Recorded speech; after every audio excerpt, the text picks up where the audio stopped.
Hey guys, welcome back to my channel. You might notice I have a different background today, and that is because we are in my dining room today, not in our schoolroom, and we're going to be doing a different project. Today we're going to be doing a quilting project, and as you may have known if you follow me on Instagram, I've been making quilts lately, and I did make one quilt for each of my kiddos. They each picked out their own design and then their fabric, and then we put it all together. So I thought it would be really cool to personalize them. And Sizzix has sent me a Fabby machine, which is actually really fabulous, although I think they named it that because it's for fabric. But anyway, they also sent me this Fresh Blossoms alphabet die kit, and so I was thinking it would be really cute to put their names on their quilts using this die kit. So what we're going to do today is try and accomplish that. Now, you're going to probably want to do this on just a quilt top, so you don't necessarily want to do it on a quilt that's already been quilted.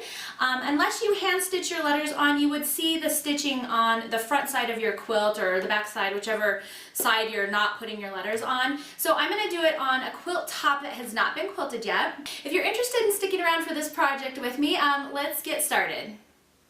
Alright, so like I mentioned, for this project you're going to need a Fabby machine, or most of their dies will fit in their other machines, so if you have like a Big Shot or All-Star or anything like that, that will work too. You'd also need some kind of die cutting, and then dies, and then you'll also need some fabric. I'm going to use either the green or the red, I haven't decided yet, but just enough fabric to cut out however many letters you need. And then this is just a roll of Heat and Bond Light, I believe is what I'm using. And it's kind of tacky on one side, and then it's got this paper on the other side, and you iron your fabric onto the tacky side, and then you peel the fabric off the other side and then iron it onto your project, and then that way your letters are going to stay put while you're trying to sew them. Otherwise, especially with little pieces like this, then you probably would have some slipping around and it'd be really hard to kind of deal with. So, and then the other thing that we're going to be using is a quilt, and so this is just a quilt top that I made for my daughter. This has not been quilted yet, so as you can see. And so that's the easiest way I found to do this. If you can do it on a quilt that's already been quilted, however your stitches will show up on the opposite side if you're using a sewing machine to put them on. If you hand quilt them, then you probably would be able to get away with doing it on a completed quilt. So, but these are the supplies that I'm going to be using, and aside from this and my sewing machine and an iron, I think we're good to go. Okay, so I decided to go with red, so I just cut off a kind of random piece of red that I think I'm going to be able to fit all my letters on. If not, we'll cut some more. You just want to make sure that it can fit in the width of your die cutting machine. And then the next thing I'm going to do is cut off a piece of this, and just to make it easier, I'm just going to straighten that up. And you just want it to basically be about the same size, roughly, as your fabric. It doesn't have to be perfect.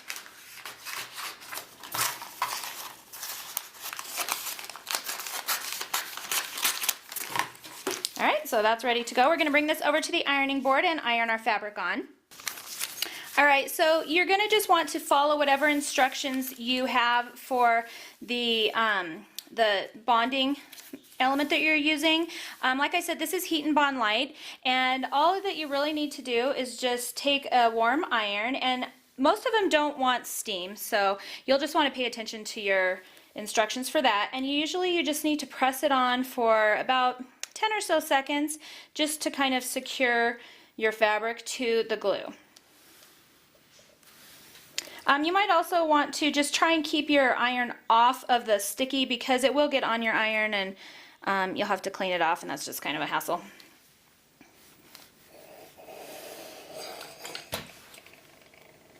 Okay, so there we go. As you can see, you can kind of pick it up and tell that it's adhered to the sticky. So we're good there. We're going to let that cool for just a second, and then we're going to put it through our die cutting machine.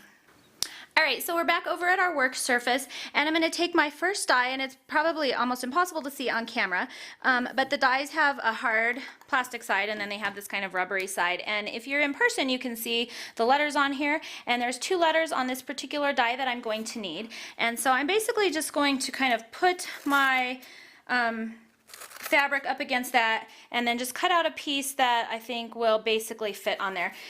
You're going to want to look at your die also and just see, for example, my die is actually backward, so instead of an L going this way, it goes this way, and so you'll just want to put your fabric the right direction so that when you turn it over, you know, to the right side of your fabric, you get the proper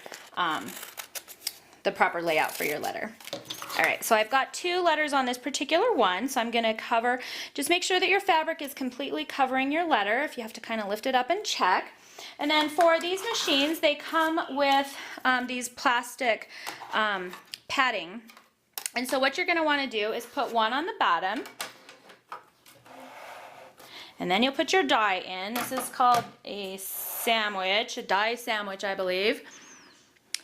And then you put another one on top, and I'm actually going to use this one because it's kind of older, and as you can see, as you use them, they start getting these lines in them. But it's really super easy. All you have to do is get it into the machine, twist it the right direction, and then just run it through.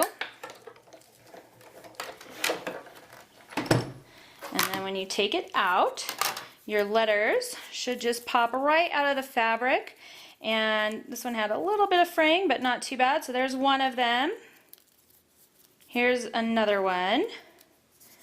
And there you have it. There's your letters. And then they also already have the sticky. You don't really want to try and be putting the sticky on afterward, as you can see, because then you would have to somehow try and hand cut it again, and that kind of defeats the whole purpose. So you could also use the negative aspect of this and do something, you know, kind of newspapery looking as well. So you may want to keep these scraps for later. I'm going to go ahead and cut out the rest of my letters, and then I'll catch back up with you.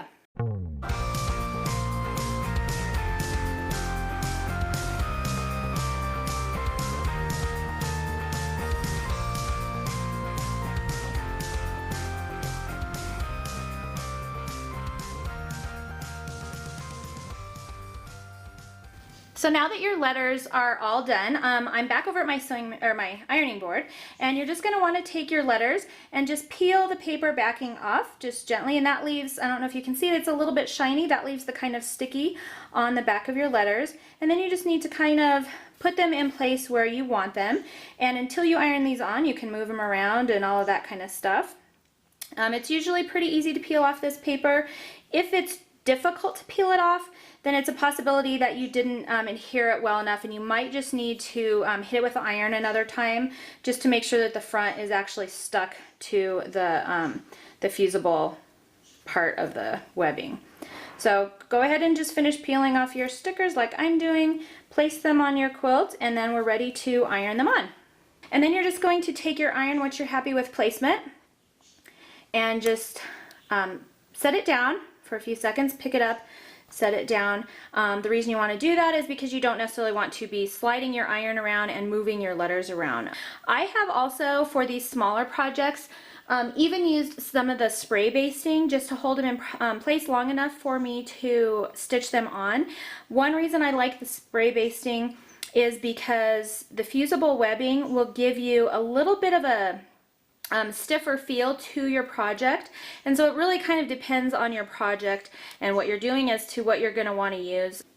Alright, so they're all ironed on now, and then you can always just test it if you lift up your fabric and kind of just pull on the edges a little. You can see if it's not adhered, your edges will pop up, and you'll know that you just need to hit it with the iron just a little bit more.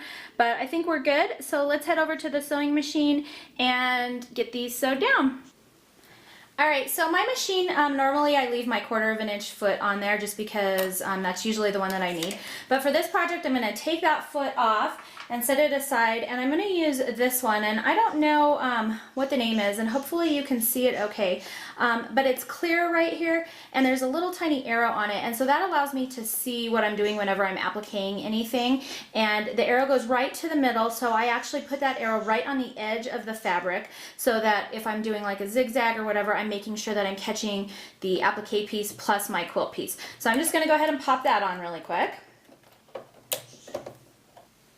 Alright, so my machine has these handy little controls, and I'm going to change it up to a zigzag stitch, and then I'm going to put my stitch width down to 2.0 and my stitch length down to about 0.7. Depends on what settings you have on your machine, but you don't want them too wide when you're doing a small applique piece like this, and then the closer the lengthwise, then your stitches will be closer together. So for example, in this little sample, this top section right here was a stitch width of, I think it was close to maybe 1, and then down here is my 0.07, and I just wanted them to be closer together. The width would be how far across your stitches go. So this is the one that I kind of like. I of course run a few test strips. As you can see, this is my poor little test guy. He has all kinds of testers on him. So you'll just want to do a test to get the stitch that you like before you start on your final project. Alright, so I have my project under here, and I did decide to change to a red thread to match my letters, just since my letters are so tiny, thin. I just didn't want it to stand out too much. I went ahead and left my bobbin thread at the white, which is what I normally use, because it's going to be on the back side of this, and you're just not really going to see it, so it won't really matter. The first thing that I do is figure out a good spot to start, and I usually just start on the corner, and then you can adjust your fabric as needed, but I just drop my needle on like one of the corners of my letter. And then I also have a setting on my machine to do a quick lock stitch. If you don't, you'll just want to run a couple of stitches on top of itself, just back and forth, depending on what capabilities your machine has, just to lock the stitches in place so they're not coming out. And then you're just going to want to just slowly go down the edge of your letter. And then if you come to any kind of a point where you have like a corner, just lift up your foot, turn your fabric, and keep going. One thing I will tell you is that you want to make sure, like if you're going to kind of err a little bit, make sure that you're erring on the side of this, where, as in making sure that you're catching your letter and not so much your fabric, because if your stitches go more on your letter and you miss a little bit of your background, it's not a big deal if you're not exactly right, you know, right on the halfway point there.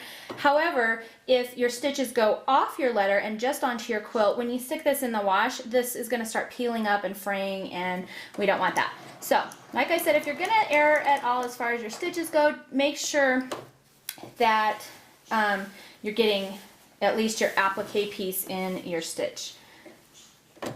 And then you're just going to continue this way. See, I'm mostly on my applique piece there. It's okay. And you can go, my machine has, I'm just controlling this with my foot pedal.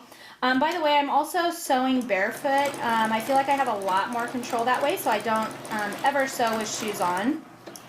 And also, I don't know if you can tell on the camera, but I'm always stopping with my needle to the outside of my zig. I don't know which one that is, zig, zag, to the outside. So that when I pick it up and turn it, the next stitch I know is going to go back into my letter.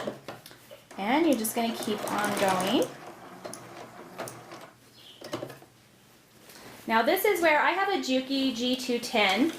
And especially when you're quilting a big project, you'll notice I'm kind of having to shove it through there. This particular machine actually has a much wider throat space, and I'll see if I can kind of show you that there. But I've got, it's about 8 inches from the needle to the edge of my machine over here, and that is actually a really good distance as far as, of course it could always be bigger, but as far as just a kind of at-home sewing machine. Alright, just going up this last side here.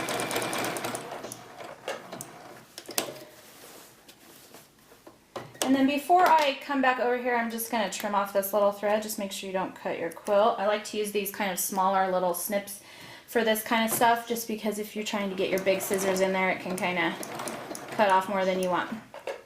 Alright, and then I'm going to just do a locking stitch on that really quick.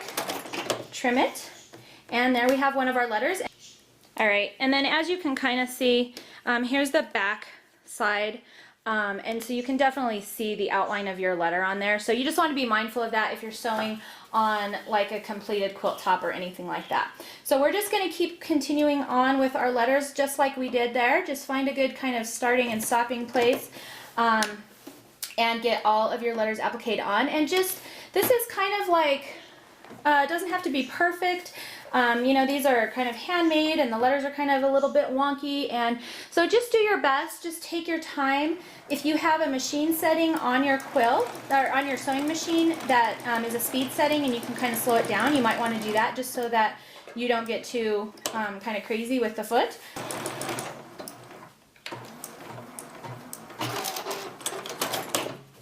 Alright, and there we go. So I'm going to finish off all the rest of these letters, and then I'll meet back up with you. All right, we're on our last letter here. And one thing I just wanted to mention is to just be mindful when you've got your whole quilt kind of shoved up into the side of your machine over here, that you are not having any of it underneath here, because you obviously don't want to sew that onto your embroidery, especially not with this tight of a stitch. I don't know if you've ever tried to pick out a zigzag stitch before, but it is not fun.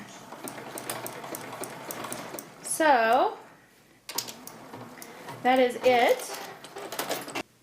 Alright, so here's just an up close of the stitches. As you can see, we just did a really tight little zigzag stitch around all of the edges. And if you have a letter like this A, don't forget to do this little inside piece. And then the last thing that you just need to do is go through and just trim off any extra little threads that you might have from when you stopped or started or anything like that. And you're all done. Alright, so I just wanted to give you an overall view of what this quilt turned out like. This one is the Nordic Sampler, I believe, and it's from the Winter Wonderland book by Sherry Falls. And it's super cute. There's a lot of patterns in there. This is just one of the Christmas quilts that I made out of it. So that is our appliquing tutorial. I hope you enjoyed it. If you have any questions, you're always welcome to email me. And just remember, you don't have to do the die cutting kind of fabby machine if you don't want to. You can do this with any kind of hand cut shape. You can do your own personalization to any project. It's super fun. It's super easy. I hope it helped you out, and we will see you next time. Hey everybody, so I totally forgot to mention about the giveaway at the end of my video, so I'm back to tell you about that. So Sizzix has been awesome, and they have offered to host a giveaway for me. So I am giving away one Fabby machine and $250 worth of dies to one of you. So make sure to head over to my blog to enter to win that. The giveaway is actually only going on this week, so unfortunately if you're watching this video like later on, then it's probably closed. But if there's still time, then definitely head over and enter to win, and you can do some of these cool projects in your home too. So I hope you enjoyed this, and I will see you next time.